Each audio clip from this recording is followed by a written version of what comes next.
નમસ્કાર વિદ્યાર્થી મિત્રો, હું શૈલેષ ઢોલા આપ સર્વનું ફિઝિક્સ જીનિટના ધોરણ 12ના ચેપ્ટર 12 પરમાણુમાં હાર્દિક સ્વાગત કરું છું. લાસ્ટ લેક્ચર્સમાં આપણે તમામ થિયરીઝ ભણી ચૂક્યા છીએ. તમામ જે સૂત્ર તારવવાના હતા એ તારવી દીધા છે. આ લેક્ચરમાં આપણે જસ્ટ અમુક ટાઈપના દાખલાની પ્રેક્ટિસ કરવાના છીએ. જોકે આમ તો રકમ વાંચીને હવે તમને દાખલા ગણતા થોડાક તમ તો આવડવા જ જોઈએ, બરાબર. કોઈ દાખલા એવો અટપટો હોય નો ડાઉટ આપણે ગણાવશું અહીંયા, પણ બાકીના દાખલા જે છે એ તમને ટૂંકમાં હવે થોડુંક તો માઇન્ડ ચાલવું જોઈએ કે દાખલા કઈ રીતે થવા જોઈએ અથવા કઈ રીતે દાખલાનો આન્સર આવશે, બરાબર છે. તો આપણે ફટાફટ સ્ટાર્ટ કરીએ. તો રકમ તમને તમારી સ્ક્રીન પર દેખાતી હશે. એમાં લખ્યું છે, કોઈ પરમાણુની nમી કક્ષામાં રહેલા ઇલેક્ટ્રોનનો કેન્દ્રગામી પ્રવેગ શોધો. અને લખ્યું છે આગળ કે બોરના પરમાણુ મોડલનો ઉપયોગ કરવો. ટૂંકમાં એમ કહે છે કે બોરના પરમાણુ મોડલનો ઉપયોગ કરીને કોઈ nમી કક્ષામાં રહેલા કોઈ પરમાણુનો ઇલેક્ટ્રોનનો કેન્દ્રગામી પ્રવેગ શોધવાનો છે આપણે. તો સિમ્પલ, આપણને ખબર છે કે શું કરવું પડે. એમાં જે વસ્તુ માંગી છે એનું ઇક્વેશન બનાવો અને એ વસ્તુ ક્યાંથી મળશે એ આપણને ખબર પડી જાય તો દાખલો સોલ્વ થઈ જાય. તો આપણે આવું વિચારી શકીએ જો કે nમી કક્ષામાં રહેલા ઇલેક્ટ્રોનનો કેન્દ્રગામી પ્રવેગ, સૂત્ર બધાને આવડતું હશે. તો કેન્દ્રગામી પ્રવેગ એસી બરાબર શું લખાય? એસી બરાબર બધાને ખબર છે mv²/r. બસ આ જ વસ્તુ છે, બરાબર છે. તો mv²/r, એમાં m શું છે? જે વસ્તુ ગતિ કરે છે, ભ્રમણ કરે છે એનું દળ, v છે એ કેટલી ઝડપથી ગતિ કરે છે, અને r છે કઈ ત્રિજ્યાના માર્ગે ભ્રમણ કરે છે. તો માની લઈએ ભાઈ, ધારો કે ન્યુક્લિયસ એક માર્ગ છે, વર્તુળાકાર માર્ગ. આ થઈ ગયું ન્યુક્લિયસ, અને માનો કે કોઈ ઇલેક્ટ્રોન છે એ v જેટલા વેગથી ગતિ કરે છે r ત્રિજ્યાના માર્ગે, અને કક્ષા છે nમી કક્ષા. કઈ કક્ષા છે? nમી કક્ષા, બરાબર છે. તો હવે આપણે સૂત્ર આવું આવશે, કેન્દ્રગામી પ્રવેગ બરાબર mv²/r. હવે આપણે વિચારવાનું એ રહે કે મને v ક્યાંથી મળે ને મને r ક્યાંથી મળે. તમને જો ડાયરેક્ટ સૂત્ર યાદ હોય, જેમ કે આપણને આનું સૂત્ર ખબર છે, આનું સૂત્ર શું આવશે કે બોરના પરમાણુ મોડેલ અનુસાર કોઈ ઇલેક્ટ્રોન હોય છે nમી કક્ષામાં છે, તો સૂત્ર શું આવશે? n²h² πm/z(e²). આપણે આ સૂત્ર તમને સાબિત કરાવેલું છે. હવે તમને ડાયરેક્ટલી એમ આગળ નહીં આવે, કારણ કે કેન્દ્રગામી પ્રવેગ છે, એમ નહીં આવે. ઓકે. તમને ખાલી કેન્દ્રગામી પ્રવેગ માંગ્યો છે તો v²/r આવશે. તો કેન્દ્રગામી બળ માંગે તો આવશે mv²/r, બરાબર છે. તો મને જસ્ટ અહીંયા શું માંગ્યું છે? કેન્દ્રગામી પ્રવેગ માંગ્યો છે, સૂત્ર આવશે v²/r. હવે વાત રહી વેગની, તો v ક્યાંથી મળે? તમને કીધું છે વેગ ક્યાંથી મેળવવાનું. બહુ સિમ્પલ વસ્તુ છે. તો ભાઈ ધારો કે ન્યુક્લિયસ છે, કેન્દ્રગામી બળ કેટલું અનુભવ કરે? mv²/r. સામે સપોર્ટ કોણ આવશે?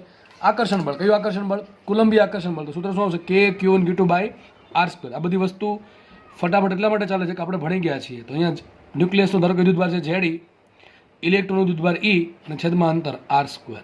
તો આને કરતા બનાવો v² ને, તો v² બરાબર શું આવશે? m જે છેદમાં, તો આવશે અહીંયા kZe². આ r ઉપર આવશે એટલે r છેદમાં જશે /r. આવું થઈ જશે. સૂત્ર મને મળી ગયું. v² kZe²/mr. અથવા અમે કરી શકીએ આપણે v² ઘણી વખત છે ને તમને આન્સર કેમાં નહીં આપેલો હોય, પણ 4πε0 ફેરવી નાખીએ આપણે. તો લખાશે અહીંયા Ze² છેદમાં 4πε0 m/r. બસ આપણે આટલી કિંમત મૂકવાની છે. આ બંને ઇક્વેશનને ભેગા કરીને આમાં મૂકી દઈએ, તમારો આન્સર આવી જશે. તો જસ્ટ કિંમત મૂકીએ આપણે. માટે એસી બરાબર v² બરાબર આપણે આવશે Ze². Ze²/4πε0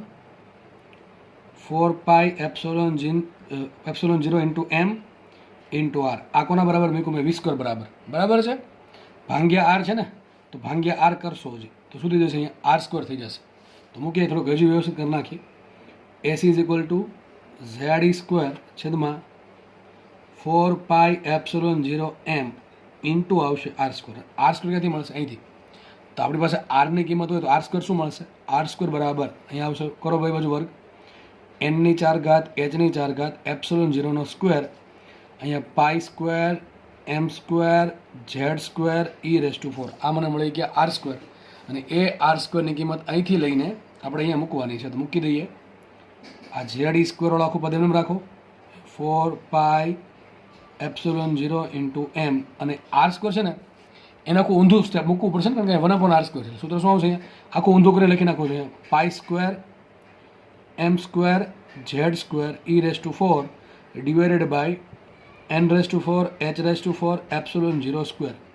તો દાખલો એકદમ ઇઝી છે. આ સ્ટેપ મોટા આવે છે, મોટા મોટા સ્ટેપથી આપણને કંઈ ફરક પડે નહીં, કારણ કે મેન વસ્તુ આપણને ખબર છે.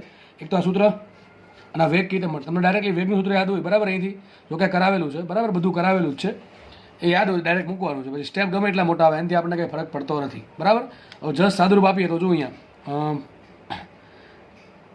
e² ઇન્ટુ e⁴ થઈ જશે e⁶ બરાબર છે.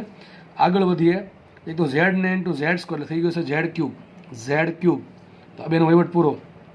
ઉપર π² છે તો નીચે પાઈ છે પાછા, ઉપર એક પાઈ વધશે, એક પાઈ વધશે, ઉપર m², નીચે m, તો અહીંયા એક m વધશે બરાબર, એક હજુ m વધશે.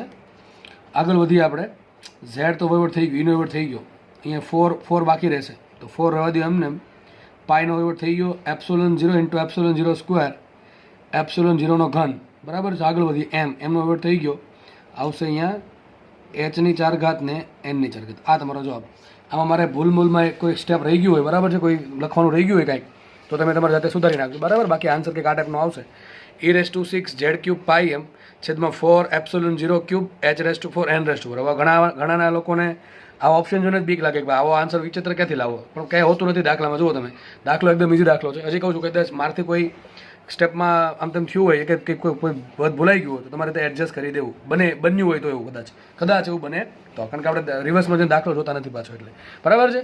તો આગળ વધીએ, દાખલો એકદમ ઇઝી છે. તો જો ઘણા લોકોને આટલું ખબર હોય પણ અહીંથી આગળ કેમ જો ખબર ના હોય, અરે ભાઈ વિચારો મારે એસી શોધવાનો છે, રકમમાં તમને શું આપ્યું, n આપ્યું છે બરાબર છે, બીજું કંઈ આપ્યું છે નહીં, તો તમારો જે જવાબ છે ને એ n સ્વરૂપે હોવો જોઈએ બરાબર છે. અને બીજી વસ્તુ કે કોઈ પરમાણુ કીધું છે, કોઈ પરમાણુનો ધારો કે પરમાણુ ક્રમાંક z લખી નાખું કે ભાઈ z પરમાણુ ક્રમાંક ધરાવતા, એટલે તમને રકમમાં ખાલી બે જ વસ્તુ આપી છે, એક તો કઈ કક્ષામાં છે, nમી કક્ષામાં, અને એનો પરમાણુ ક્રમાંક z છે. આ બે વસ્તુ જ છે આપણી પાસે, તો આ બે વસ્તુ તમારે જવાબમાં હોવી જોઈએ. તો ઘણા કેસમાં બીજી બધી વસ્તુ છે, પણ બીજી બધી વસ્તુ કેવી છે, જો અચળ છે, e⁶ અચળ, પાઈ અચળ, m એટલે ઇલેક્ટ્રોન દળ અચળ, 4 અચળ, ε0³ અચળ, h અચળ, તો વધ્યું શું ખાલી z અને n બરાબર છે. આમાં એમ પૂછી શકે કે જે કેન્દ્રગામી પ્રવેગ છે એ કોના સમપ્રમાણમાં, યાદ રાખજો સૂત્ર AC ઇઝ પ્રપોર્શનલ ટુ શું આવશે, z³ n⁴. મને કોઈ દાખલાઓ પૂછાણો તો આ તમારે કામ લાગશે, પણ આવું પૂછાણું હોય તો આવું આખું બધું શોધવાની જરૂર નથી. તમારે શું મૂકવું પડે કે v પ્રપોર્શનલ ટુ શું હોય ને r પ્રપોર્શનલ ટુ શું હોય બરાબર છે. જેમ કે v પ્રપોર્શનલ ટુ હોય z/n, તો v² પ્રપોર્શનલ ટુ આવશે z²/n², અને r પ્રપોર્શનલ ટુ આવે n²/z બરાબર. શું આવશે n²/z. તો કરો ભેગું, ચલો શું કરીએ આપણે, v² ભાગ્યા r કરીએ, ઉપર કરી દઉં છું. તો v² ભાગ્યા r બરાબર શું આવશે, v² જગ્યાએ શું મૂકી દઉં, z² ભાગ્યા n², અને r બરાબર શું મૂકી દઉં, n² ભાગ્યા z. તો શું આવી જશે, પ્રપોર્શનલ ટુ આવશે. શું આવશે પ્રપોર્શનલ ટુ, આ z ઉપર ગયો z³ અને n² નીચે આવે n⁴ આવી ગયું ને. જો z³/n⁴, અહીંયા જ આવે છે z³/n⁴. તો તમને આ પ્રમાણે પ્રપોર્શનલ પૂછવું હોય તો આ પ્રમાણે ગણતરી કરવાની જરૂર નથી. પણ તમને કીધું કે કેન્દ્રગામી પ્રવેગ છે કેટલો, તો સાહેબ આટલો છે, કેટલો છે તો આ જવાબ આવી ગયો. પણ કોના સમપ્રમાણમાં છે એવું બધું પૂછે તો તમારે આ પ્રમાણે આ બધી ગણતરી કરવાની જરૂર છે નહીં. તમારે શું મૂકવાનું કે ભાઈ કેન્દ્રગામી પ્રવેગ છે કેટલો હોય, v² ભાગ્યા r. v પ્રપોર્શનલ ટુ શું હોય, તો z²/n² હોય, sorry v proportional two z/n હોય, પણ v² પ્રપોર્શનલ ટુ, હવે v² ક્યાં આવે, હાફ mv², ગતિ ઉર્જામાં આવે, તો ગતિ ઉર્જા પ્રપોર્શનલ ટુ શું હોય, z²/n², તો v² પ્રપોર્શનલ ટુ આવશે z²/n². અને આ તો બધાને ખબર જ હશે, આ સૂત્ર પરથી r પ્રપોર્શનલ ટુ n²/z કરો, v² ભાગ્યા r, તો શું આવી જશે z³/n⁴. તો તમને આવું પૂછી શકે ભાઈ. આ સવાલ પણ IMP કે ભાઈ કોઈ કક્ષામાં nમી કક્ષામાં રહેલો ઇલેક્ટ્રોન બરાબર કે જે z પરમાણુ ક્રમાંક ધરાવતા પરમાણુનો હોય અને એ nમી કક્ષામાં ઘૂમતો હોય, તો એનો કેન્દ્રગામી પ્રવેગ છે કોના સમપ્રમાણમાં હોય, તો AC પ્રપોર્શનલ ટુ આવશે z³/n⁴. અથવા તમને દાખલો પૂછે કે ભાઈ હાઇડ્રોજન છે એનો આ કક્ષામાં રહેલા ઇલેક્ટ્રોનનો કેન્દ્રગામી પ્રવેગ, અને હિલિયમ છે એનો આ કક્ષામાં રહેલા ઇલેક્ટ્રોનનો કેન્દ્રગામી પ્રવેગનો ગુણોત્તર શોધો. બાકી તમને દાખલા તો હવે આગળ આવડી જશે. આમાં દાખલા પૂછે ગુણોત્તરવાળા તો આપણે ડેફિનેટલી આવડી જવા જોઈએ બરાબર. પછી દાખલો ઇઝી છે, પણ જેને આગળનું યાદ છે એને બરાબર છે, આગળનું કંઈ યાદ નહીં હોય તો ડેફિનેટલી કંઈ ખબર પડવાની છે એને આવડવાનું નથી. ઓકે, આપણે આગળ વધીએ. ચલો આગળ વધીએ આપણે. ક્વેશ્ચન તમારી સ્ક્રીનની સામે છે અને તમને લાગે તમે જાતે પણ દાખલો તમારી રીતે ગણી શકો છો, કારણ કે તમે હવે જો વ્યવસ્થિત લેક્ચર જોયા છે શરૂઆતથી, તો તમને લગભગ એટલી તો લાઇટ થવી જોઈએ કે દાખલો કઈ રીતે ગણાય અને કઈ રીતે આગળ વધવું જોઈએ દાખલામાં બરાબર છે. તો રકમ વાંચીએ આપણે. જે લોકોને દાખલો ગણો જાતે એ લોકો વિડીયો પોઝ કરીને દાખલો એટલીસ્ટ ટ્રાય કરો ગણવાની બરાબર. આગળ જે ભણાવ્યું છે એના આધારિત દાખલો છે, બીજું કંઈ નવીન નથી આમાં. ચલો રકમ વાંચીએ આપણે. હાઇડ્રોજન પરમાણુમાં બીજી કક્ષામાંથી પહેલી કક્ષામાં ઇલેક્ટ્રોનની સંક્રાંતિ થવાથી ઉત્સર્જિત થયેલા ફોટોનને લિથિયમ ડબલ પ્લસની કોઈ nમી કક્ષામાં રહેલા ઇલેક્ટ્રોન પર પાડવામાં આવે છે, તો આ ઇલેક્ટ્રોન મુક્ત થઈને દૂર થાય તો ન્યૂનતમ n કેટલા હશે બરાબર. આપણે nની કિંમત શોધવાની છે. ફરીથી આપણે વાંચે શું કહે છે, હાઇડ્રોજનનો પરમાણુ છે, એમાં બીજી કક્ષામાંથી પહેલી કક્ષામાં ઇલેક્ટ્રોનની સંક્રાંતિ થઈ, તો આપણને ખબર છે શું આપણને ઉર્જા મળશે. મોટી કક્ષામાંથી નીચી કક્ષામાં આવીએ તો ઉર્જા મળે. આ જે ઉર્જા મળે છે કોને આપણે આપી? લિથિયમ ડબલ પ્લસને આપી. લિથિયમ ડબલ પ્લસની કોઈ એનમી કક્ષામાં ઇલેક્ટ્રોન હતો, આપણે એને આપી. તો આ ઇલેક્ટ્રોન શું થયું? આ ઇલેક્ટ્રોન મુક્ત થઈ ગયો. મુક્ત થઈ ગયો એટલે શું થાય? ન્યુક્લિયસના બંધનમાંથી છૂટા પડી ગયો. મતલબ શું થાય ભાઈ? ન્યુક્લિયસ છોડીને દૂર થઈ ગયો, મતલબ કે એનું આયનીકરણ થઈ ગયું. તો આ ન્યૂનતમ એનની કિંમત કેટલી હશે એ આપણે શોધવાનું છે. બરાબર છે. ચલો આપણે ફટાફટ દાખલો ગણીએ તો શું કહે છે જુઓ. પહેલાં આપણે શોધવું પડશે કે બીજી કક્ષામાંથી પહેલી કક્ષામાં ઇલેક્ટ્રોન આવે તો કેટલી ઉર્જા મળે. બરાબર છે. અથવા કેટલી તરંગ લંબાઈનું આપણને ફોટોન મળે, અને એ તરંગ લંબાઈ આપણે કોને આપશું? આ લિથિયમ ડબલ પ્લસના કોઈ એનમી કક્ષામાં રહેલા ઇલેક્ટ્રોનને આપણે આપી દઈશું. બરાબર. ઓકે, દાખલો ગણીએ તો આપણે પહેલાં એ જોઈએ કે હાઇડ્રોજન પરમાણુમાં બીજી કક્ષામાંથી પહેલી કક્ષામાં સંક્રાંતિ થાય તો તમે દાખલો બે રીતે ગણી શકો. કેટલી ઉર્જા મળે એનાથી દાખલો ગણી શકો, અથવા કેટલી તરંગ લંબાઈ આપણને મળશે, અને એ જે તરંગ લંબાઈ મળશે ફોટોનની, બરાબર છે, એ આપણે કોને આપી દઈશું? લિથિયમને આપણે આપી દઈશું. બરાબર. લિથિયમ ડબલ પ્લસના એનમી કક્ષાના ઇલેક્ટ્રોન. ચલો તો આપણે પહેલાં નક્કી કરીએ કે હાઇડ્રોજન પરમાણુમાં જો બીજી કક્ષામાંથી પહેલી કક્ષામાં સંક્રાંતિ થાય તો તરંગ લંબાઈ શું મળે? તો સૂત્ર આપણને ખબર છે, 1/λ = RZ², કૌંસમાં 1 નાનું એનો વર્ગ માઇનસ 1 બીજું મોટાનો સ્ક્વેર, આવું થશે. મુખ્ય કિંમત માટે 1/λ R એમ રાખીએ. ઝેડ આપણે મૂકશું હાઇડ્રોજન માટે 1 વર્ગ, અહીંયા શું આવશે? 1 - 1/4. 1માંથી ચોથો ભાગ છે તો શું વધે? હજી ત્રીજો ભાગ વધે ચોથાનો. બરાબર ને? તો R ઇન્ટુ આવશે 3/4. રસા લઈ લો તો એ જ આન્સર આવશે. તો આપણે ટૂંકમાં 1/λ મળી ગયું. 1/λ શું આવશે? 3R/4. અને આને ઊંધું કરી નાખો તમને શું મળશે? લેમડા મળી જશે. પણ લેમડાનું કોઈ કામ છે નહીં. હવે આ જે આપણને 1/λ મળ્યું, કે જે લેમડા મળ્યું એ આપણે કોને આપ્યું? લિથિયમને આપ્યું. બરાબર છે. અહીંયા જે આપણને શું થયું કે બીજી કક્ષામાંથી પહેલી કક્ષામાં ઇલેક્ટ્રોન આવ્યો હાઇડ્રોજનનો, તો આપણને લેમડા તરંગ લંબાઈનું શું મળે? ચલો લેમડા કેટલો આવશે? લેમડા બરાબર 4R/3. આ તરંગ લંબાઈનું શું મળશે? ફોટોન મળશે. શું મળશે? ફોટોન ઉત્સર્જિત થશે. ક્યાંથી? હાઇડ્રોજનમાંથી. તો આ જે ફોટોન ઉત્સર્જિત થયો આપણે કોને આપ્યો? આ જે ફોટોન ઉત્સર્જિત થયો છે એ આપણે કોના પર સંપાત કર્યો? બરાબર છે. એ આપણે સંપાત કર્યો એટલે કે કોને ઉર્જા આપી? લિથિયમ ડબલ પ્લસના એનમી કક્ષામાં રહેલા ઇલેક્ટ્રોનને. કોને આપી? લિથિયમ ડબલ પ્લસના એનમી કક્ષામાં રહેલા ઇલેક્ટ્રોનને આપણે ઉર્જા આપી છે. તો મુખ્ય કિંમત વિચારો, લિથિયમ ડબલ પ્લસ છે એનો એનમી કક્ષામાં ઇલેક્ટ્રોન હોય, એને આ ઉર્જા મળે છે. તો શું થયું? લખી નાખું છું. ઇલેક્ટ્રોન કઈ કક્ષામાં છે? એનમી કક્ષામાં. લખીએ આપણે લિથિયમ ડબલ પ્લસ માટે. ચલો શું છે? એનો ઇલેક્ટ્રોન એનમી કક્ષામાં છે. હવે એના પર આપણે શું કર્યું? આ જે ફોટોન છે એ આપાત કર્યો. કેટલી તરંગ લંબાઈનો? લેમડા બરાબર 4R/3 અથવા 1/λ = 3R/4 હોય એવો આપણે ફોટોન આપાત કર્યો. તો શું થયું? લિથિયમ ડબલ પ્લસનો જે એનમી કક્ષામાં જે ઇલેક્ટ્રોન હતો એ ક્યાં ગયો? હવે ઇલેક્ટ્રોન મુક્ત થઈ ગયો. મતલબ કે મુક્ત થઈ ગયો એટલે કે ન્યુક્લિયસના બંધનમાંથી છૂટી ગયો. આને શું કહેવાય? આયનીકરણ કહેવાય. મતલબ ક્યાં જશે? ઇન્ફિનિટીની કક્ષામાં. ક્યાં જશે? ઇન્ફિનિટી કક્ષામાં. બરાબર છે. સૂત્ર શું આવશે? ચલો સૂત્ર શું આવે? 1/λ = R કૌંસમાં શું આવશે? અહીંયા RZ² કૌંસમાં 1/n² - 1/∞². પણ આ જે ઉર્જા હશે, ઉર્જા ક્યાંથી મળી હશે? અહીંથી મળી હશે. સમજો તમે, આ લેમડા ક્યાંથી મળશે? અહીંથી મળશે. બરોબર કે નહીં? લેમડામાં ખબર ન પડે તો ભાઈ એમ વિચારો કે આ કંઈક ફોટોન હશે, કેટલી ઉર્જા હશે? hc/λ. કેટલી હશે? hc/λ. અથવા કેટલી હશે? 12400/λ ઇલેક્ટ્રોન વોલ્ટ એંગસ્ટ્રોમમાં. બરાબર. આટલી ઉર્જા હશે. અને આટલી ઉર્જા આપણે આને આપીએ છીએ. કોને આપીએ છીએ? લિથિયમને આપી. કોને આપણે આપી? લિથિયમ ડબલ પ્લસના એનમી કક્ષામાં ઇલેક્ટ્રોન. તો શું થયું? ઇન્ફિનિટીની કક્ષામાં ગયો. બરાબર છે. તો ઇન્ફિનિટીની કક્ષા માટે જરૂરી ઉર્જા કેટલી? એ જે જરૂરી ઉર્જા હશે એ ક્યાંથી મળે છે? ફોટોનમાંથી. એટલા માટે બી સરખાઈ દીધી છે. શું કર્યું છે મેં? સરખાઈ દીધી છે. અહીંયા મેં તરંગ લંબાઈનો સહારો લીધો છે. તમે લ્યો ધારો તો તમે ઉર્જા પણ શોધી શકો, પણ કંઈ ફરક પડે નહીં. બરાબર. વસ્તુ એકની જ છે. બરાબર. અહીંયા જે ફોટોન છે એ આપણે ડાયરેક્ટલી મૂકી દીધો. ટૂંકમાં આ જે ઉર્જા ક્યાંથી મળી? ફોટોનમાંથી. અને એનમી કક્ષામાંથી ઇન્ફિનિટી કક્ષામાં જવું હોય તો જરૂરી ઉર્જા કેટલી? જરૂરી તરંગલંબાઈ કેટલી? 1/λ = RZ² કૌંસમાં 1/n² - 1/∞². આટલું કરો તમને શું મળે કે એનમી કક્ષામાંથી ઇન્ફિનિટીની કક્ષામાં જવા દેવું હોય તો ઇલેક્ટ્રોન પાસે જરૂરી લેમડા કેટલું હશે? આટલું હશે. 1/λ = આનું સદરૂપ આપો એટલું. પણ એ મળશે ક્યાંથી? અહીંથી મળશે. તો આ જે 1/λ આવ્યું હોય અને આ જે 1/λ છે બે કેવા થશે? સરખા થશે. ભાઈ ખાસ સમજો, ખાસ સમજો હું શું છેલ્લે બોલ્યો છું. બરાબર છે. તો આપણે જસ્ટ ખાલી કિંમત મૂકવાની છે. ચલો મૂકીએ કિંમત. તો 1/λ બરાબર શું? 3R/4. જો આ કિંમત એ મૂકું છું. કેમ મૂકું છું? ખાસ સમજવાનું હતું. હું જે બોલી ગયો એમાં. બરાબર. 3R/4 = R રાખો એમને. આ ઝેડ શું આવશે? ઝેડ બરાબર લિથિયમ છે. લિથિયમ માટે ઝેડ કેટલા હોય? 3 હોય. તો અહીંયા આવશે 3/2 કૌંસમાં શું છે? 1/n² રાખો એમને -1/0. બરાબર. સોરી 1/∞ એટલે થઈ ગયું 0. બરાબર. 0 આવશે. તો જુઓ તમે તમને ઓટોમેટિકલી R મળી જશે.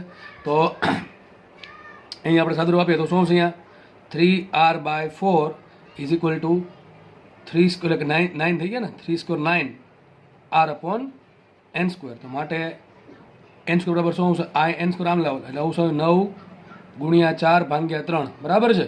તો 36 ભાગ્યા 3 12 આવ્યું. તો એન સ્ક્વેર બરાબર 12 આવ્યું. એન સ્ક્વેર બરાબર 12 આવ્યું. તો એન સ્ક્વેર 12 આવે છે મતલબ કે એનની કિંમત જો √12 તો હોય નહીં, એનની કિંમત તો √12 ના હોય, એનથી વધારે જ હશે બરાબર છે. તો શું પોસિબિલિટી હોય એમાં? તો એન સ્ક્વેર બરાબર લેવા પડે શું? આપણે 16 લેવા પડે. એન સ્ક્વેર બરાબર 16 મૂકો તો એન બરાબર શું આવે? 4. આ તમારો જવાબ બરાબર છે. એન બરાબર 4 આવશે. ઓકે ચલો, તો દાખલો ઇઝી છે. ખાસ જે સ્ટેપ છે આ સમજવાનું છે કે હાઇડ્રોજનના પરમાણુની બીજીમાંથી પહેલી કક્ષામાં સંક્રાંતિ થઈ ઇલેક્ટ્રોનની બરાબર છે. તો તરંગ લંબાઈ મળશે 4r/3. કેટલી મળશે? 4r/3. આ જે ફોટોન સ્વરૂપે તરંગ લંબાઈ મળી આપણને, જે ફોટોન તરંગ લંબાઈ મળી એ આપણે કોને આપીએ છીએ? લિથિયમ ડબલ પ્લસના ઇલેક્ટ્રોનને, કોઈ ઇલેક્ટ્રોનને આપણે આપી. કઈ કક્ષામાં છે? nમી કક્ષામાં. આપણે n શોધવાનું છે બરાબર છે. આ જેવી ઉર્જા આ ઇલેક્ટ્રોનને મળી nમી કક્ષામાં એટલે શું થઈ ગયું? એનું આયનીકરણ થયું. એટલે ક્યાં થયું? nમી કક્ષામાંથી ઇન્ફિનિટી કક્ષામાં કૂદકો માર્યો છે. તો જસ્ટ આપણે સૂત્ર મૂકવાનું છે કે ભાઈ nમી કક્ષામાંથી ઇન્ફિનિટીની કક્ષામાં જવું હોય તો કેટલી તરંગ લંબાઈ જોઈએ? તો સૂત્ર આવશે 1/λ = rz² કાઉન્સમાં 1/n² - 1/∞². આપણે સૂત્ર મૂક્યું હતું આટલું કે આટલી તરંગ લંબાઈ મળે, પણ આટલી તરંગ લંબાઈની જરૂર પડે એ ક્યાંથી મળશે? અહીંથી મળશે. તો 1/λ = 3r/4 મૂક્યું આપણને n² બરાબર 12 મળે છે. પણ n² બરાબર 12 મૂકીએ તો n બરાબર √12 મળે. પણ તમને ખબર છે n ની કિંમત પૂર્ણાંક સંખ્યા હોય બરાબર છે. એટલે આપણે n² બરાબર શું લીધું? 16 લીધું. કંઈક કન્ડિશન છે ન્યૂનતમ, એટલે n² બરાબર 16 લીધું છે. ઓકે, એટલે n બરાબર 4 આવશે. ઓકે, આપણે આગળ વધીને દાખલો ઇઝી છે. આઈ થિંક દાખલો ઇઝી છે. ખાસ આ સ્ટેપ મહત્વનું છે કે આની ઉર્જા અહીંયા આપવાની છે. બસ આટલી ખબર પડી કે દાખલો સોલ્વ થઈ જાય. આગળ વધીએ આપણે. ચલો નેક્સ્ટ દાખલા ગણીએ આપણે. રકમ વાંચીએ આપણે. બોરના મોડેલમાં હાઇડ્રોજન પરમાણુની nમી કક્ષામાં રહેલા ઇલેક્ટ્રોનની એટલે કે દ બ્રોગલી તરંગ લંબાઈ લેમડા હોય તો nમી કક્ષાનો પરિઘ કેટલો હશે? હવે આ સૂત્ર ભણાવ્યું હતું તમને બરાબર છે. તમને યાદ હોય તો આપણે એક સૂત્ર સાબિત કર્યું હતું, L બરાબર NH/2π. એ જ્યારે સાબિત કર્યું ત્યારે તમને કીધું હતું કે ભાઈ આ કન્ડિશન માટે ઇલેક્ટ્રોન માનો કે nમી કક્ષામાં ભ્રમણ કરે છે. ઇલેક્ટ્રોન છે એ r ત્રિજ્યાની nમી કક્ષામાં ભ્રમણ કરે છે. તો જે ભ્રમણ કરે છે એનો પરિઘ કેટલો હશે? n × લેમડા જેટલો છે. લેમડા શું છે? આ જે ઇલેક્ટ્રોન ભ્રમણ કરે છે એની દ બ્રોગલી તરંગ લંબાઈ. દ બ્રોગલી તરંગ લંબાઈ ક્યાંથી આવશે? અરે ભાઈ ઇલેક્ટ્રોનને વેગ છે, ઇલેક્ટ્રોનને વેગ સૂત્ર શું આવે? લેમડા બરાબર h/mv. આ બધી વસ્તુ લઈ અને L બરાબર આપણે દીધું, L બરાબર દીધું આપણે mvr. આ બધી વસ્તુ ભેગી કરીને આપણે સૂત્ર સાબિત કર્યું હતું, L બરાબર NH/2π સાબિત કરેલું છે. તો બસ તમને આટલું પૂછ્યું છે ખાલી. જો શું પૂછ્યું છે કે બોરના મોડેલમાં હાઇડ્રોજન પરમાણુની nમી કક્ષામાં રહેલા ઇલેક્ટ્રોનની દ બ્રોગલી તરંગ લંબાઈ લેમડા હોય તો પરિઘ કેટલો? તો મળી ગયો આન્સર. આટલો પરિઘ હોય. કેટલો પરિઘ હોય? પરિઘ બરાબર હશે n લેમડા. અને ઘણી વખત આવું પૂછે કે તમને nમી કક્ષા આપી દે અને ઇલેક્ટ્રોનની દ બ્રોગલી તરંગ લંબાઈ આપે. કોની તરંગ લંબાઈ છે ભાઈ? યાદ રાખજો, આ ઇલેક્ટ્રોનની દ છે. કોની છે? ઇલેક્ટ્રોનની દ છે. સૂત્ર આવશે પરિઘ બરાબર n લેમડા, અથવા આમે મૂકવું પડે ઘણી વખત 2πr બરાબર n લેમડા. પણ યાદ રાખજો લેમડા શું છે? ફોટોનની તરંગ લંબાઈ નથી. ઘણામાં આવું વિચાર છે કે ભાઈ લેમડા 1/λ = rz². અરે ભાઈ એ સૂત્ર ક્યારે વપરાય? સંક્રાંતિ થાય ત્યારે. બરાબર, આ થોડી સંક્રાંતિ થઈ છે. સંક્રાંતિ થઈ નથી, એ તો ખાલી ઇલેક્ટ્રોન ભ્રમણ કરે છે. તો ઇલેક્ટ્રોનના ભ્રમણના કારણે આપણે ખબર છે લેમડા બરાબર h/mv અથવા h/p પરથી ઇલેક્ટ્રોન પછી દળે છે ને, ઇલેક્ટ્રોન પછી વેગી છે. તો ઇલેક્ટ્રોનને પોતાની ખુદની કંઈક દ બ્રોગલી વેવલેન્થ હશે એનું સૂત્ર છે આ બરાબર છે. સૂત્ર આવશે 2πr બરાબર n લેમડા. તમને એક વસ્તુ કહી દઉં, જ્યારે પણ તમને દાખલો પૂછે એક તો આ પરમાણુની વાત કરે એટલે કે કક્ષાની વાત કરે અને લેમડાની વાત કરે. કોની લેમડા? ઇલેક્ટ્રોન દત્તની.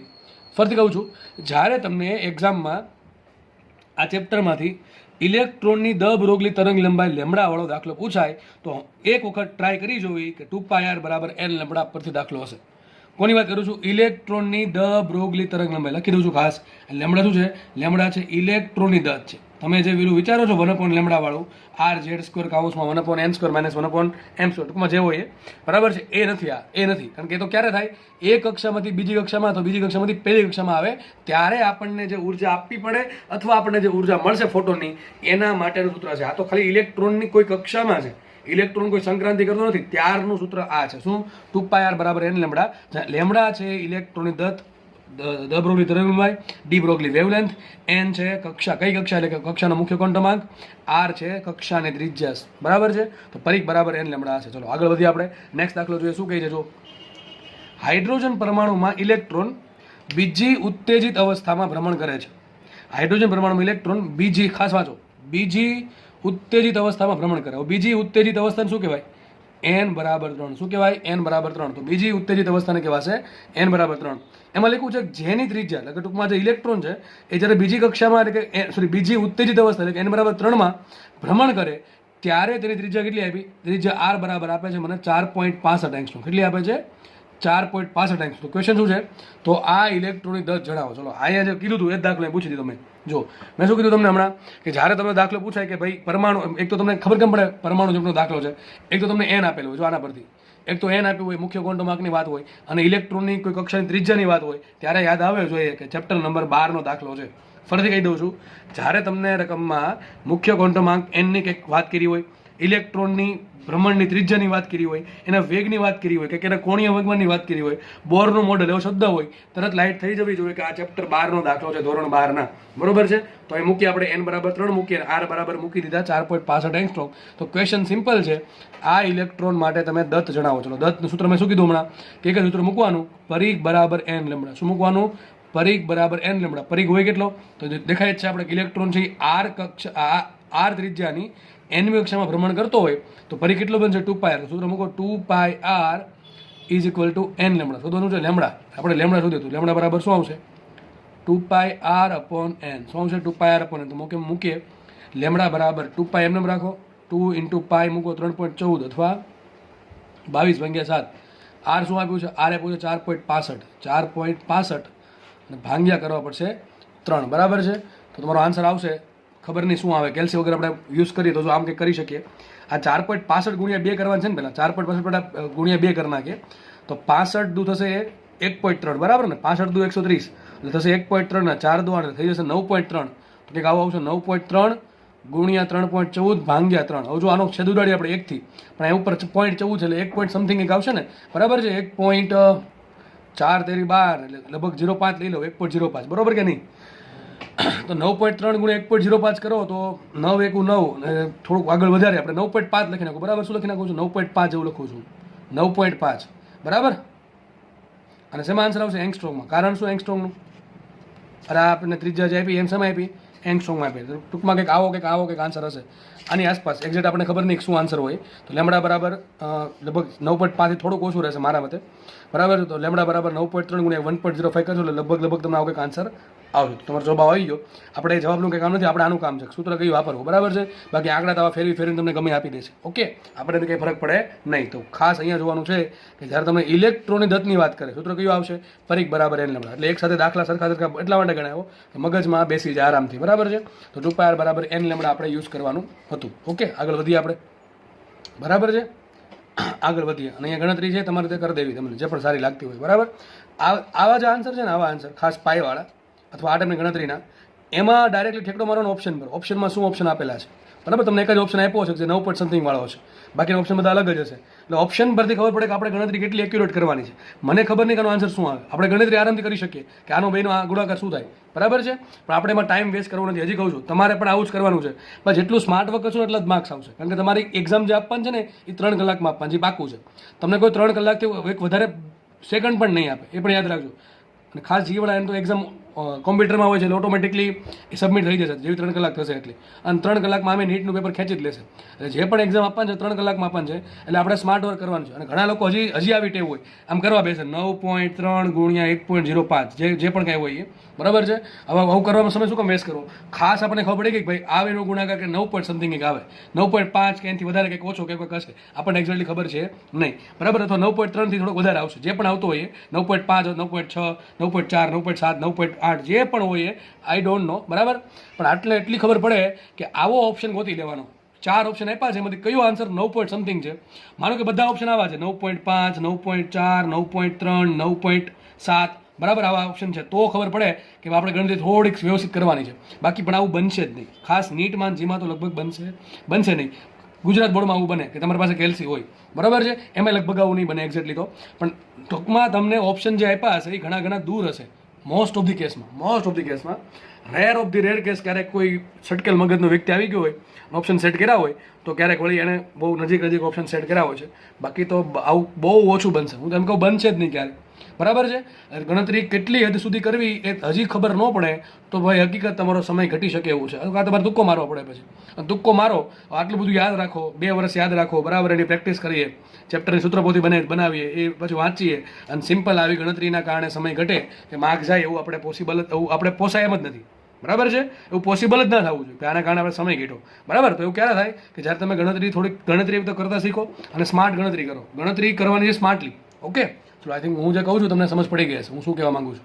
ખાસ ઓપ્શન પર ધ્યાન આપવું. ગણતરીઓ જ્યારે આવે ત્યારે ઓપ્શન જોઈ લેવા. બરાબર, આપણે આગળ વધી. હવે નેક્સ્ટ દાખલો જોઈએ આપણે. શું કહે છે જો, હિલિયમ પ્લસ પરમાણુમાં આયન આવશે અહીંયા, આયન કરી નાખજો ને. હિલિયમ પ્લસ આયનમાં કઈ સંક્રાંતિમાં સૌથી વધુ આવૃત્તિવાળો અથવા એમ પૂછે તમને વધુ ઉર્જાવાળો અથવા એમ પૂછે સૌથી ઓછી તરંગ લંબાઈવાળો ફોટોનનું ઉત્સર્જન થશે. ફરીથી તમને ક્વેશ્ચન કહી દઉં છું. શું કહે છે? હિલિયમ પ્લસ છે એની કઈ સંક્રાંતિમાં તમને, નીચે 4 ઓપ્શન આપ્યા છે, ABCD 4 ઓપ્શન છે. કઈ સંક્રાંતિમાં તમને સૌથી વધુ આવૃત્તિવાળો અથવા તો શબ્દ એવો હશે સૌથી વધુ ઉર્જાવાળો અથવા તો શબ્દ એવો હશે સૌથી ઓછી તરંગ લંબાઈવાળા ફોટોનનું ઉત્સર્જન થશે. તમારી પાસે 4 ઓપ્શન છે, 2 થી 1, 1 થી 2, 6 થી 2 અને 2 થી 6. હવે આ 4 ઓપ્શન જોઈને 2 ઓપ્શન તો આમને જ નીકળી જાય. કેમ આમ નીકળે સર? અહીંયા મને એવું કીધું છે કે ફોટોનનું ઉત્સર્જન થવું જોઈએ. હવે આપણને ખબર છે બોર મોડેલમાં આપણે ચેપ્ટરના એન્ડ પર આવી ગયા, આપણને હવે એટલી તો ખબર હોવી જોઈએ કે ફોટોનનું ઉત્સર્જન ક્યારે થાય, એટલે કે ઉર્જા આપણને મળે ક્યારે સામેથી, કે જ્યારે ઊંચી કક્ષામાંથી નીચી કક્ષામાં સંક્રાંતિ થાય. તો જ્યારે ઇલેક્ટ્રોન નીચી કક્ષામાંથી ઉપરની કક્ષામાં જાય ત્યારે તો આપણે ઉર્જા આપવી પડે છે સામેથી. બરાબર, ત્યારે સામેથી આપણે ઉર્જા આપવી પડે છે. ત્યારે ઉત્સર્જન ન થાય, ત્યારે ઉર્જાનું શોષણ થાય. શું થાય? ઉર્જાનું શોષણ. યાદ રાખજો, નીચી કક્ષામાંથી ઉપરની કક્ષામાં જાય ત્યારે ઉર્જાનું શોષણ થાય. બરાબર, ત્યારે આપણને શોષણ વર્ણપટ મળે. અને જ્યારે ઉપરની કક્ષામાંથી નીચેની કક્ષામાં આવે ત્યારે આપણને ઉત્સર્જન વર્ણપટ મળે. બરાબર, તો અહીંયા આપણને એવું કીધું છે ફોટોનનું ઉત્સર્જન થાય. તો આ ઓપ્શન તો ન જ આવે પહેલી કક્ષામાંથી બીજી કક્ષામાં, કારણ કે નીચી કક્ષામાંથી ઉપરની કક્ષામાં ગયો એટલે સામેથી આપણે ફોટોન તરીકે ઉર્જા આપણે આપવી પડશે, ઉત્સર્જન થશે નહીં, તો આ ઓપ્શન નહીં આવે. એ જ પ્રમાણે 2 થી 6 આ પણ ઓપ્શન આવશે નહીં. માનો કે આપણને બધા ઓપ્શન કંઈક આ ટાઈપના આપ્યા છે, 2 થી 1, 3 થી 2, 6 થી 2, પછી 4 થી 3.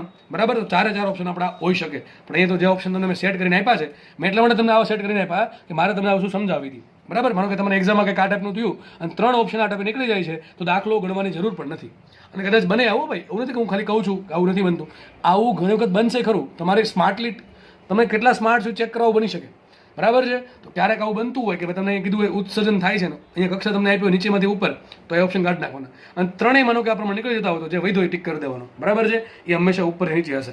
તો માનો કે 4 ઓપ્શન આ ટાઈપના છે કે એમાં આપણને એક્ઝેક્ટ ખબર પડતી નથી કે કયો ઓપ્શન આવશે તો શું કરવું પડે. ચલો આ તો તમને આવડવો જોઈએ. હિલિયમ પ્લસમાં કઈ સંક્રાંતિમાં સૌથી વધુ આવૃત્તિવાળો અથવા ઉર્જાવાળો અથવા સૌથી ઓછી તરંગ લંબાઈવાળો તમને ફોટોન મળશે. બરાબર છે, સૂત્ર કયું આવે? આપણે બે સૂત્ર છે મોસ્ટલી. આમ તો 1/λ ઇઝ ઇક્વલ ટુ RZ² કાઉન્સમાં 1/Ni² માઇનસ 1/NF². આ એક વસ્તુ થઈ. બરાબર છે, હવે જુઓ તમે 1/λ જેમ વધુ તેમ આવૃત્તિ F વધારે. બરાબર કે નહીં? અને ઉર્જા એ પણ વધુ. સમજ પડે કે નહીં? સમજો ખાસ. કારણ શું? લેમડા પ્રપોઝલ ટુ 1/F અથવા F પ્રપોઝલ ટુ 1/λ અથવા બરાબર કે નહીં? આમ લખો કે આમ લખો, બધું હરખું જ છે. તમે જુઓ 1/λ જેમ વધારે. હવે શું કરવાનું? બરાબર છે, તમે શું કરવાનું? R એમને રહેવા દેવાનું. ઝેડ કેટલા આપ્યા? ઝેડ મૂકા હિલિયમ પ્લસ, ત્રણે બધા હિલિયમ પ્લસ જ છે. બરાબર છે, હિલિયમ માનો કે આ હિલિયમ પ્લસ, અહીંયા હાઇડ્રોજન હોય, અહીંયા પાછું હિલિયમ પ્લસ હોય, હાઇડ્રોજન હોય, તો આપણે અલગ અલગ ઝેડની કિંમત મૂકવી પડે. ભાઈ 4 ઓપ્શનમાં શું આપ્યું? હિલિયમ પ્લસ જ છે, તો ઝેડની કિંમત મૂકો કે ના મૂકો કે ફરક પડે નહીં, કારણ કે 4 શું લાગુ પડવાનું છે? હિલિયમ પ્લસ જ લાગુ પડવાનું છે. ચલો મૂકી દો કિંમત. તો તમે એક કામ કરજો, દાખલો અહીંથી હોમવર્કમાં ગણજો. હું તમને હિન્ટ આપી દઉં છું શું કરવાનું છે, ખાસ સમજો ભાઈ. અને આ ટાઈપના દાખલા મોસ્ટ ટાઈમ બી આ ટાઈપના દાખલા ઇઝી દાખલામાં આ ટાઈપના દાખલા સારા રીતે પૂછાય છે. ઘણા દાખલાઓ પૂછાય છે. બરાબર છે, જેમાં તમને એક દાખલો જે લોકો પેપર આપવા જાય છે, જેટલી બી શિફ્ટમાં એક્ઝામ લેવાય એમાંથી કોઈક શિફ્ટના ભાગમાં આવો દાખલો જરૂરથી આવશે જ. બરાબર છે, આવો દાખલો જરૂરથી આવશે કે નીચે જે સંક્રાંતિઓ આપી છે એમાં કઈ સંક્રાંતિમાં તમને વધુ આવૃત્તિ મળે, વધુ ઉર્જા મળે અથવા તો ઓછી તરંગ લંબાઈ મળે, અથવા ઉલટું પૂછે કે વધુ તરંગ લંબાઈ મળે, ઓછી આવૃત્તિ મળે કે ઓછી ઉર્જા મળે. તો બધું વિચારવાનું છે. તો કરવાનું શું? સૂત્ર તો આપણે લેમડાનું છે 1/λ ઇઝ ઇક્વલ ટુ RZ² કાઉન્સમાં 1/Ni² માઇનસ 1/NF². આ થઈ ગયું. હવે શું કરવાનું? જો હવે તમને બધી સંક્રાંતિમાં એક જ પરમાણુ આપ્યો હોય ને તો ઝેડની કિંમત મૂકી શકો એક. બરાબર, સોરી, બધા માટે સરખી જ છે એટલે મૂકો કે ના મૂકો કોઈ ફરક નહીં પડે. પણ માનો કે આ તમને એમ કીધું હોય બરાબર છે કે આ હાઇડ્રોજનની સંક્રાંતિ છે, આ હિલિયમની છે, આ પછી લિથિયમ ડબલ પ્લસની છે, આ છે બેરિલિયમ પ્લસ. તો તમારે અલગ અલગ ઝેડની કિંમત બધામાં અલગ અલગ આવશે. બરાબર, એક દાખલો મેં એવો કરાયો હોય છે, તમે ચોપડો ચેક કરજો. બરાબર, હાઇડ્રોજન ડ્યુટેરન વાળો બરાબર એમાં છે. તો ઝેડની કિંમત મૂકી દેવાની, પછી શું કરવાનું, ઓપ્શન ચેક કરવાના. એક વખત આ મૂકીને જો, અહીં શું આવશે, 1 વર્ગ માઇનસ 2 વર્ગ. પછી તો આ તો નહીં જ આવે, પછી બીજો કયો હોય તો 6 થી 2 હોય તો એક વખત મૂકીને જોવાનું. અહીં શું આવશે, 1/2 વર્ગ માઇનસ 1/6 વર્ગ. પછી આપવાનું સાદું રૂપ. પછી જોવાનું જેના માટે 1/λ વધારે હોય એના માટે આવૃત્તિ વધારે છે, એના માટે ઉર્જા એ વધારે છે. બરાબર છે. તમને રકમમાં તમને જે દાખલો પૂછશે એમાં બધી વસ્તુ કાર્ય નહીં પૂછે, આ ત્રણ વસ્તુ કાર્ય નહીં પૂછે, તમને કોઈ એક વસ્તુ પૂછે. આ તો મેં તમને એક્ઝામ્પલ આપવા માટે કીધું છે, લખ્યું છે કે ભાઈ વધુ ઉર્જાવાળો અથવા તો વધુ આવૃત્તિવાળો અથવા ઓછી તરંગલંબાઈ. ટૂંકમાં ત્રણમાંથી એક વસ્તુ પૂછે, અથવા ઉલટું પૂછે કે ઓછી આવૃત્તિવાળો અથવા ઓછી ઉર્જાવાળો અથવા વધુ તરંગલંબાઈવાળો ફોટોન શું છે. તો આ દાખલામાં, આ ટાઈપના દાખલા તમારા સૂત્રમાં કિંમત મૂકવાની, આ 4 ઓપ્શન ચેક કરવાના. બરાબર છે. જો કે આમાં તો 2 તો નીકળી જ ગયા છે, આ અને આ, એટલા માટે આ તો 2 આવશે જ નહીં. તો વિધા કે આ 2 જસ્ટ તમારામાં કિંમત મૂકવાની છે અને ચેક કરવાનું છે કે કોના માટે 1/λની કિંમત. ટૂંકમાં આ જે રકમ છે આખી RZ² કાઉન્સમાં 1/ni² માઇનસ 1/nf², એની કિંમત કોના માટે વધારે આવે છે, જેના માટે વધારે હોય એ તમારો જવાબ તમે જાતે ગણી નાખજો. બરાબર છે. તો એક દાખલો બીજો હોમવર્કમાં આપું છું. અહીં તમને 4 ઓપ્શન જો કીધું છે. હોમવર્કનો દાખલો આવો છે કે હાઇડ્રોજન પરમાણુમાં કઈ સંક્રાંતિ માટે સૌથી વધુ તરંગ લંબાઈ મળે, તરંગ લંબાઈ ધરાવતો ફોટોન મળે. ફરીથી રકમ વાંચું છું. હાઇડ્રોજન પરમાણુમાં નીચેનામાંથી કઈ સંક્રાંતિ માટે, ઇલેક્ટ્રોનની કઈ સંક્રાંતિ માટે સૌથી વધુ તરંગ લંબાઈ, ખાસ યાદ રાખજો, સૌથી વધુ તરંગ લંબાઈ ધરાવતો ફોટોન મળશે. જો કે દાખલો તો આમને થઈ જાય મારા મતે. આ દાખલામાં આવું બધું કરવાની જરૂર નથી. ઘણા કે સર આમ કેમ હાઇડ્રોજન પરમાણુ છે અને તમને શું ભણાવી છે, મેં શ્રેણી ભણાવી છે, યાદ કરો. લાયમન, બામર, પાશોન, બ્રેકેટ ને ફંડ. એમાં લાયમનથી તમે જેમ ફંડ તરફ જતા જાઓ એમ તરંગ લંબાઈ વધતી જાય.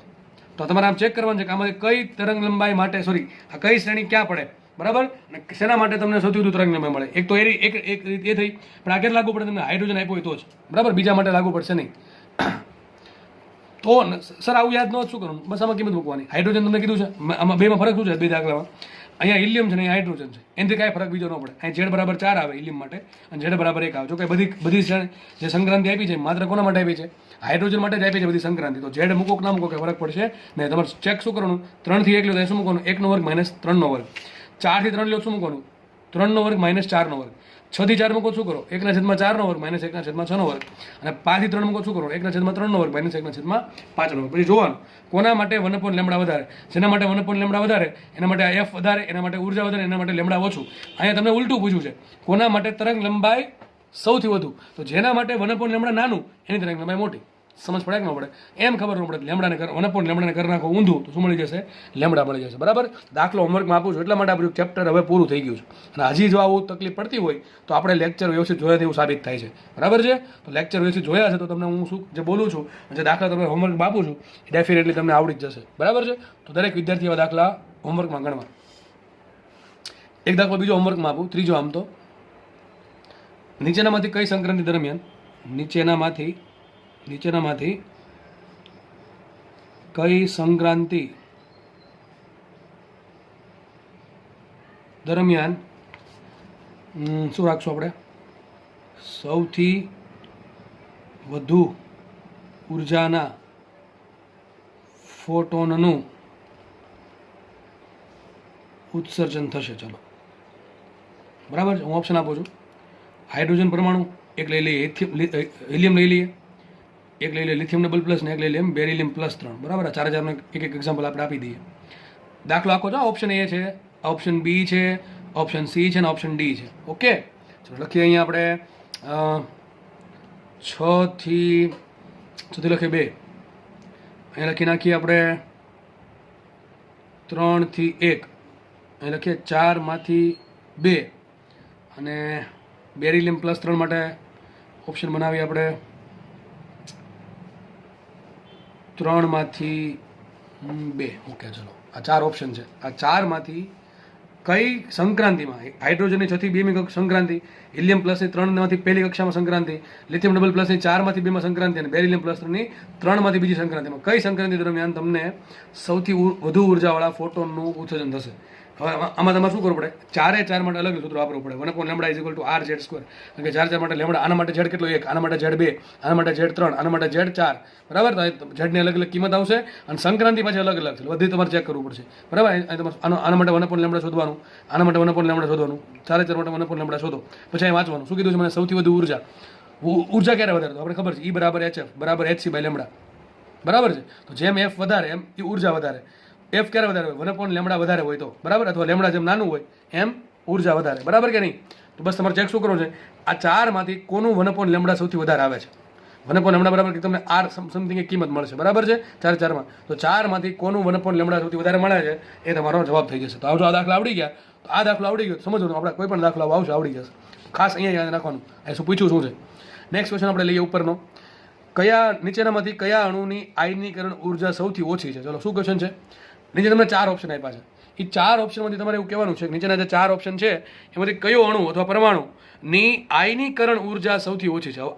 આ ટાઈપના દાખલામાં શું કરવાનું કે ભાઈ આપણને એક્ઝેક્ટલી ચોખવટ નથી પડે કે કઈ કક્ષાનો ઇલેક્ટ્રોન છે એની આયનીકરણ ઉર્જાની વાત કરવાની છે. જ્યારે આવી ચોખવટ ના પાડી હોય ટૂંકમાં ખાસ આયનીકરણના સંદર્ભમાં અને આ પ્રમાણે ઓપ્શન આપ્યા હોય ત્યારે શું કરવાનું કે છેલ્લો ઇલેક્ટ્રોન છે ને લઈ લેવાનું. કારણ કે વિચારો તમે કે તમે કોઈ અણુને ઉર્જા આપો છો. તમારે ભાઈ બહુ મોટો અણુ છે, મોટો અણુ ઇન ધ સેન્સ ઓફ એમાં ઘણા બધા ઇલેક્ટ્રોન છે, તમે એને ઉર્જા આપો છો. તો ઉર્જા આપો છો તો પહેલામાં પહેલો કયો ઇલેક્ટ્રોન દૂર રાખી જાય ન્યુક્લિયસથી? છેલ્લી કક્ષાને, પહેલી કક્ષા, આ બીજી કક્ષા, આ ત્રીજી કક્ષા, આવી અલગ અલગ કક્ષાઓ છે. બરાબર છે? તો સૌથી પહેલા કયો ઇલેક્ટ્રોન દૂર ભાગી જાય ન્યુક્લિયસથી? છેલ્લો ઇલેક્ટ્રોન. કોણ દૂર જાય? છેલ્લો ઇલેક્ટ્રોન. તો આપણે શું જોવાનું છે કે આપણે જે 4 ઓપ્શન આપ્યા છે એમાંથી કોને હું ઉર્જા આપું? ટૂંકમાં 4,000માંથી કયા તત્વો માટે, કયા અણુ માટે સૌથી એનો જે છેલ્લી કક્ષાનો ઇલેક્ટ્રોન જે છે, બરાબર, ટૂંકમાં વેલેન્સ ઇલેક્ટ્રોન, એ વેલેન્સ ઇલેક્ટ્રોનને ઓછી ઉર્જા એ ટૂંકમાં ન્યુક્લિયસના બંધનમાંથી છૂટો પડી જાય. તો સિમ્પલ આનો આન્સર એવો હોય કે જે ઇલેક્ટ્રોન ટૂંકમાં જેટલો ન્યુક્લિયસથી દૂર એટલો એ વધારે છૂટો પડી શકે. તો તમારે શું કરવાનું ખબર છે? આવા ઓપ્શનમાં જો અહીંયા ખાલી 8 ઇલેક્ટ્રોન છે, બરાબર છે, અહીંયા 7 ઇલેક્ટ્રોન છે, આ નજીકની કક્ષામાં હોય.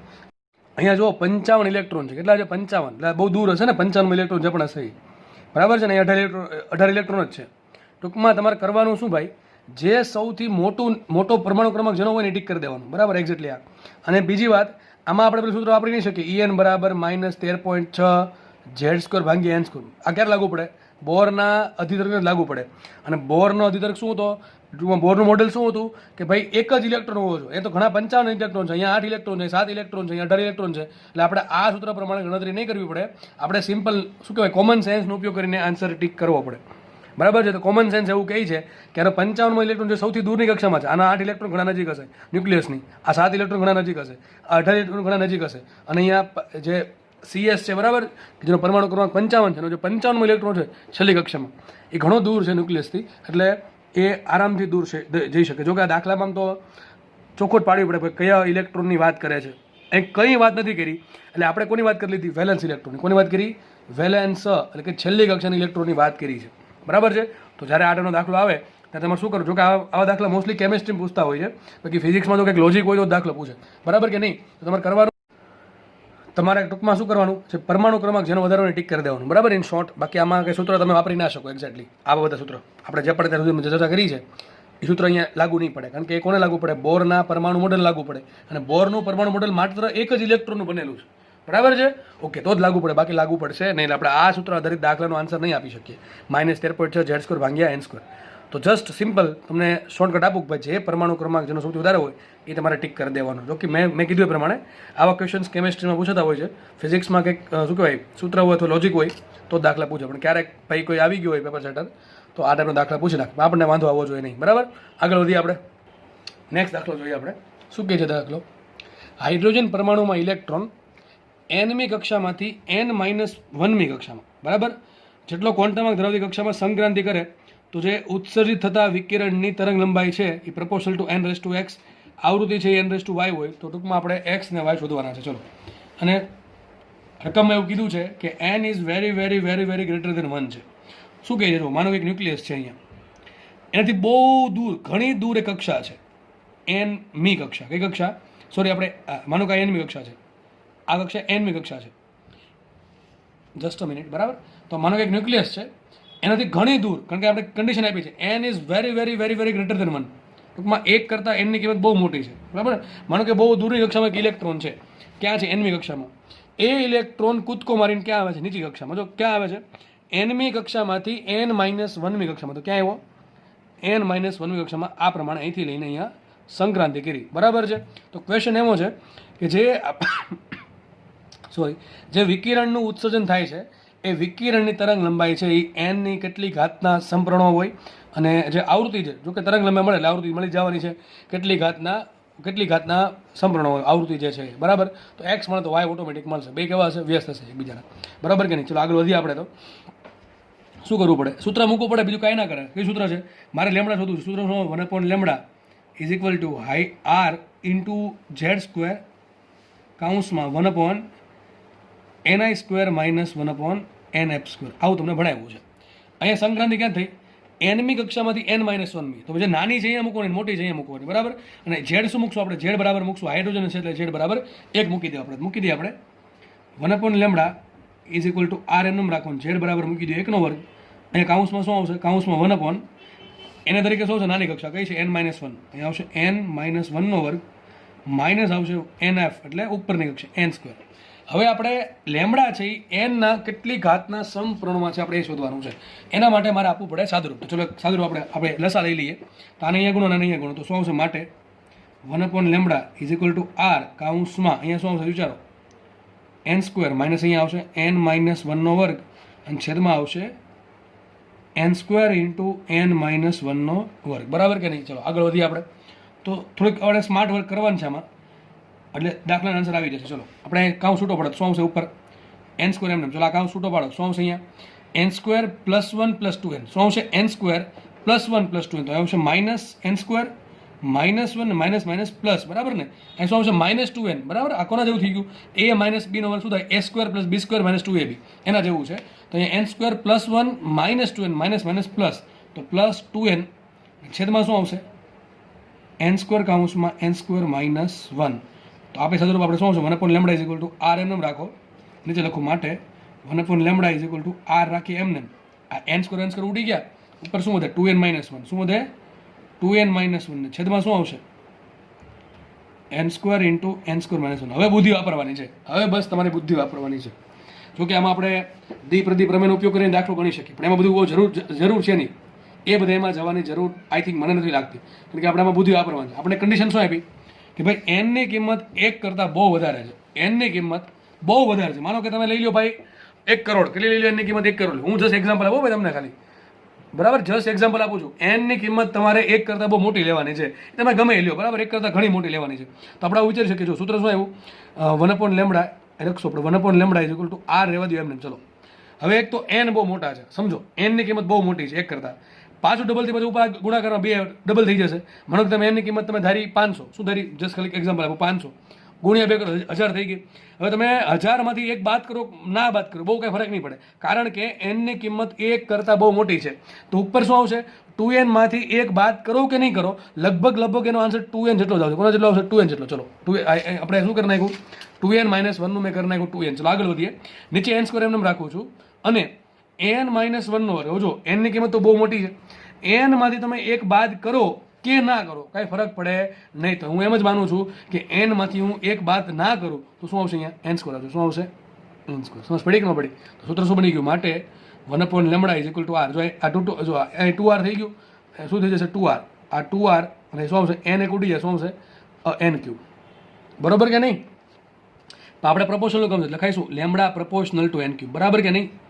1/λ ઇઝ ઇક્વલ ટુ 2r/n³ આવ્યું. લેમડા બરાબર શું આવશે? લેમડા બરાબર આવશે n³/2r. આ રફલી કિંમત છે. આ તમને રફ આન્સર આપશે, કારણ કે આપણે એકને નેગ્લેક્ટ કરેલ છે, પણ બહુ રફ નહીં આપે.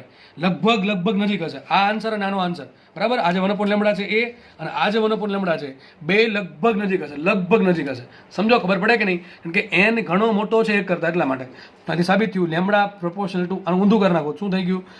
n³/2 એટલે લેમડા પ્રપોર્શનલ ટુ n³. તો લેમડા પ્રપોર્શનલ ટુ n³ હોય તો f પ્રપોર્શનલ ટુ શું હોય? f પ્રપોર્શનલ ટુ શું હોય? n ની -3 કારણ શું? અને લેમડા પ્રપોર્શનલ ટુ 1/f હોય. ઊંધું થઈ જશે કે થઈ જાય, બરાબર? એટલા માટે તો લેમડા પ્રપોર્શનલ ટુ n³ આવશે અને f પ્રપોર્શનલ ટુ એનની -3 ઘાત આવશે. તો માંગ્યું શું આપણને? લેમડા પ્રપોર્શનલ ટુ એનની એક્સ ઘાત, તો એક્સ બરાબર શું આવશે? 3 આવશે. અને આવૃત્તિ પ્રપોર્શનલ ટુ એનની વાય ઘાત, તો શું આવશે? વાય બરાબર -3. જો કે તમને બેમાંથી એક જ માંગશે. આ તો મેં તમને એક્સ્ટ્રા કરાવ્યું છે. કદાચ ભવિષ્યમાં કોઈ આવૃત્તિ માંગી લે દાખલા આપણે એટલો તો ગણવો જ પડે, કેટલો લેમડા સુધી, બરાબર છે. આવૃત્તિ માંગે એક સ્ટેપ વધારે જવાનું, તમને બેમાંથી એક માંગશે ટૂંકમાં, કે આ લેમડા માંગે કે આવૃત્તિ માંગે, બરાબર. કાં તમને ઉર્જા માંગે, તો ઉર્જા બરાબર શું હોય? જે આવૃત્તિ સમપ્રમાણમાં હોય એ ઉર્જા સમપ્રમાણ, કારણ સૂત્ર શું? E બરાબર HF હોય, એટલા માટે E પ્રપોર્શનલ ટુ F હોય. ઓકે, તો આ ટાઈપનો દાખલા પૂછાય કે જેમાં આ તમને ટૂંકમાં આ કન્ડિશન બધી ખબર પડી જવી જોઈએ. આવું ભવિષ્યમાં કોઈ પણ જગ્યાએ આવે, એવું નહીં કે આ ચેપ્ટરમાં કોઈ પણ જગ્યાએ આવે, સમજી જવાનું કે કાંઈક આપણે આવું કંઈક કરવાનું છે જેમાં એક વસ્તુને બીજી વસ્તુ સાપેક્ષ છે નેગ્લેક્ટ કરવાની છે, પણ વ્યવસ્થિત રીતે, એમની આડેધડ ગમે ત્યાં. ઓકે, ચલો આપણે આગળ વધીએ. તો નેક્સ્ટ દાખલો શું કહે જો? કોઈ ઇલેક્ટ્રોન ન્યુક્લિયસ તરફ K/R મુજબના આકર્ષણ બળ અનુભવે છે. કોઈ ઇલેક્ટ્રોન છે એ ન્યુક્લિયસ તરફ K/R જેટલું આકર્ષણ બળ અનુભવે છે. તેને બોર મોડેલની શરત લાગુ પાડતા, એટલે બોર મોડેલની શરત કઈ યાદ કરો? L બરાબર NH/2π લાગુ પાડતા K પ્રપોર્શનલ ટુ, K શું છે? આ ગતિ ઉર્જા છે, ગતિ ઉર્જા છે. આ ગતિ ઉર્જા લખી નાખ્યું તમે, ગતિ ઉર્જા K is proportional two n ની x ઘાત, ત્રિજ્યા R પ્રપોર્શનલ ટુ n ની y ઘાત, અને વેગ v છે એ પ્રપોર્શનલ ટુ n ની z ઘાત મળતું હોય તો આપણે x, y ને z શોધવાનું છે. દાખલો બહુ ઇઝી છે. તમને કાલે એક દાખલો કરાયો હતો, યાદ હશે, લાસ્ટ લેક્ચરમાં આપણે સ્થિતિ ઉર્જાનો દાખલો ગણ્યો હતો. Q બરાબર કંઈક તમને આપ્યું હતું ½ kr², બરાબર છે. તમને શું કીધું હતું ત્યારે? કે તમને બળ, સ્થિતિ ઉર્જા આપી, એના પછી શોધવાનું બળ મળી ગયું. પછી એ બળને શું કરવું? તમારે જસ્ટ કેન્દ્રગામી બળ સાથે સરખાઈ દેવાનું, એટલે તમને કંઈક રિલેશન મળતા થશે. હવે આ દાખલામાં શું છે? આ દાખલામાં તમને સ્થિતિ ઉર્જા નથી આપી, એની જગ્યાએ ડાયરેક્ટ બળ આપી દીધું. લાસ્ટ દાખલો કરાવવામાં શું હતું? સ્થિતિ ઉર્જા આપી હતી. સ્થિતિ ઉર્જાનું આપણે શું કર્યું હતું? વિકલન કરીને આપણે શું લાવ્યા હતા? બળ લાવ્યા હતા. પણ અહીંયા તમને ડાયરેક્ટલી શું તમને આપી દીધું છે? બળ આપી દીધું છે. તો જસ્ટ આપણે મૂકવાનું છે, બરાબર છે. કે ભાઈ માનો કે આ વર્તુળ છે, કે ભાઈ ઇલેક્ટ્રોનની કક્ષા, ધારો કે R ત્રિજ્યાની કક્ષા છે, nમી કક્ષા. કઈ કક્ષા? nમી કક્ષા છે. આમાં ઇલેક્ટ્રોન ભ્રમણ કરે છે, તો એના પર આકર્ષણમાં કેટલું લાગે છે? K/R. કેટલું આકર્ષણમાં લાગે? K/R. આ બાજુ લાગે છે બળ K/R. ભ્રમણ કરતું બીજું બળ લાગતું હોય કયું? mv²/r, બરાબર કે નહીં? તો આ બે બળ જ્યારે સંતુલિત થાય ત્યારે તો જ વસ્તુ વર્તુળાકાર માર્ગમાં ભ્રમણ કરતી હોય, બરાબર. તો જસ્ટ ખાલી સરખાવવાનું છે બસ. લાસ્ટ લેક્ચરના દાખલામાં જે વસ્તુ કરી હતી સેમ વસ્તુ અહીંયા કરવાની છે, બસ આટલી ખબર પડે તો દાખલો કોઈ બી આવો પૂછે આવડી જવો જોઈએ, બરાબર છે. તો નોર્મલી આપણે શું હોય, કયું બળ લાગે? ન્યુક્લિયસનું બળ લાગે. કયું? K Q1Q2/r². કયું બળ લાગે? પેલું ન્યુક્લિયસનું આપણે જે વિદ્યુત બળ છે, કુલંબીય બળ, એ લાગતું હોય. પણ એ આપણને નથી આપ્યું રકમમાં. શું આપણને આપ્યું છે? K/R જેટલું બળ લાગે. કંઈ નહીં, આપણે જે આપ્યું એ મૂકી દેવાનું, બરાબર. તો શું મૂકશું અહીંયા? K/R ઇઝ ઇક્વલ ટુ આપણને બળ આપ્યું છે એના બરાબર શું મૂકશું? mv²/r. કેમ ખબર પડે? રકમ જોઈને. અહીંયા મારે ગતિ ઉર્જા શોધવાની છે, મારે વેગ શોધવાનું છે. મેં તમને લાસ્ટ લેક્ચરમાં કીધું હતું કે જ્યારે આ ટાઈપની સિચ્યુએશન હોય કે જેમાં તમને કોઈ વર્તુળાકાર માર્ગે ફરતી હોય અને રકમમાં કોઈ સ્થિતિ ઉર્જા આપી હોય, બળ આપ્યું હોય, ત્યારે શું કરવાનું? કેન્દ્રગામી બળ બરાબર આપેલું બળ. જો આપેલું બળ ડાયરેક્ટ આપ્યું હોય તો કંઈ વાંધો છે નહીં. ના આપ્યું હોય શું કરવાનું? સ્થિતિ ઉર્જાનું વિકલન કરીને પહેલાં બળ શોધવાનું. બળ મળી જાય બેન સરખાવવાનું, ઓટોમેટિક તમને વેગ મળશે અને ગતિ ઉર્જા મળશે. આ ત્રિજ્યા R જ છે ભાઈ, R જ છે. ચલો R કરી દઉં છું, R જ છે, બરાબર. શું છે? mv²/r. ચલો મુખ્ય કિંમત તો K બરાબર, K શું છે? K તો અચળાંક છે ને, લખવાનું રહી ગયું અહીંયા. K અચળાંક છે. આ જે K છે ને એ K અચળાંક છે. K અચળાંક છે.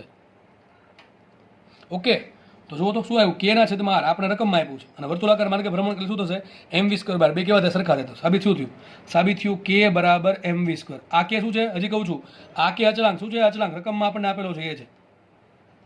તો મને એમ કહો v² બરાબર શું આવશે? v² બરાબર K/m. હવે આ શું છે? K અચળાંક છે અને દળ શું છે? એ પણ અચળાંક છે, અચળ છે. તો અચળ ભાંગ્યા અચળ બરાબર શું આવશે? અચળ આવશે. તો v² કેવું થઈ ગયું? અચળ. ટૂંકમાં વેગ છે એ અચળ થઈ ગયો, વેગનો વર્ગ અચળ. ટૂંકમાં સાબિત શું થયું? માટે v² બરાબર અચળ થયું. v² બરાબર અચળ તો v બરાબર શું હોય? v બરાબર અચળ હોય. મતલબ શું? મતલબ સાહેબ એનો એમ થયો કે વેગ છે એ કોઈના પર ડિપેન્ડ કરતો નથી, ત્રિજ્યા પર ડિપેન્ડ નથી કરતો અને મુખ્ય ક્વોન્ટમાંક n પર પણ ડિપેન્ડ નથી કરતો. તો મતલબ શું થયો? વેગ અચળ છે. ટૂંકમાં એનું સાબિત એમ થયું કે ઇલેક્ટ્રોન આ મોડેલ અનુસાર જો બળ K/R લાગતું હોય, આકર્ષણ બળ એટલું હોય, K/R હોય, તો કોઈ પણ ઇલેક્ટ્રોન કોઈ પણ કક્ષામાં હોય, કોઈ પણ ત્રિજ્યાની કક્ષામાં હોય, એના માટે વેગ કેવો હશે? અચળ હશે. પણ કયું? આપણે કોની વાત કરીએ છીએ? આ મોડલની વાત કરીએ. તમને જે રકમમાં આપેલું છે એ પરમાણુ મોડલ માટે આવું થાય, બધા માટે થાય નહીં, બરાબર છે. બાકી આપણે જે મોડલ ભણ્યા છે એમાં વેગ બદલે છે, બરાબર ને? સૂત્ર શું હતું? CZ/137n, બરાબર છે. તો Z અને n અનુસાર વેગ બદલે. પણ અહીંયા જે મોડલ આપ્યું છે એ અનુસાર વેગ બદલશે અને વેગ કેવો છે? અચળ. તો લખાય અહીં વેગ, અહીં v એ R અને n પર આધારિત નથી. આધારિત નથી. કારણ શું? વેગ છે કેટલો? કેના છેદમાં સોરી કેટલો છે? રૂટ કે બાય એમ. કે તો અચળ છે, કે અચળ છે, રકમમાં આપેલા છે, અને એમ પણ દળ, એમ શું છે? ઇલેક્ટ્રોનનું દળ, એ પણ અચળ છે, એ કંઈ બદલાય નહીં. તો વેગ છે એ કોઈના પર ડિપેન્ડ કરતો છે, અને ટૂંકમાં વી એ આર અને એન પર આધારિત નથી. સાબિત શું થયું? વી પ્રપોઝલ ટુ શું આપણે રકમમાં શું આપ્યું છે આપણને? વી પ્રપોઝલ ટુ એન ની ઝેડ કહેતો. ઝેડ શું હોય? અરે ભાઈ ઝેડ બરાબર 0 હોય. કારણ શું? ઝેડ બરાબર 0.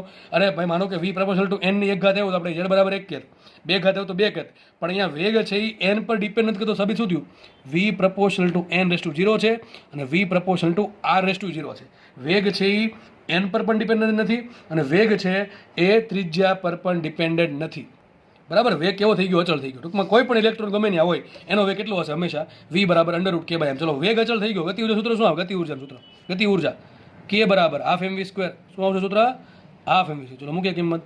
ગતિ ઉર્જા કે બરાબર, જો મેં કે આ થોડોક અલગ એટલા માટે કર્યું કે આ કે અને આ કે થોડોક અલગ અલગ લાગે એટલા માટે. આ ગતિ ઉર્જાનો કે છે. મૂકીએ કિંમત હાફ એમ એમને રાખો. અને વી સ્ક્વેર શું આવશે? વી સ્ક્વેર બરાબર આવશે કે બાય એમ. શું આવશે? કેના છેદમાં એમ. તો શું આવ્યું? ગતિ ઉર્જા કે બાય 2. માટે સાબિત થયું. માટે સાબિત થયું ગતિ ઉર્જા કે બરાબર કેટલી આવી? કે ભાગ્યા 2. શું આવી? દેખાય છે કે નહીં? કે બરાબર આવ્યું હાફ એમ વી સ્ક્વેર. વી સ્ક્વેર બરાબર શું મૂક્યા? કેના છેદમાં એમ. બરાબર ને? વી સ્ક્વેર બરાબર શું મળે મને? કેના છેદમાં એમ મૂક્યા તો એમ એમ ઉડી ગયા. શું હતું? કે બાય 2. કે તો શું છે? આ તો અચળાંક છે. આ તો અચળાંક છે. બે એક સંખ્યા પણ એ અચળ થઈ ગયું.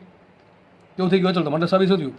ગતિ ઉર્જા કે બરાબર અચળ. ગતિ ઉર્જા કે અચળ થઈ ગઈ તો મને એમ કહો ગતિ ઉર્જા કે કોના પર ડિપેન્ડ કરે? આર પર ડિપેન્ડ કરે ને? આર ની 0 ઘાત પર ડિપેન્ડ કરે.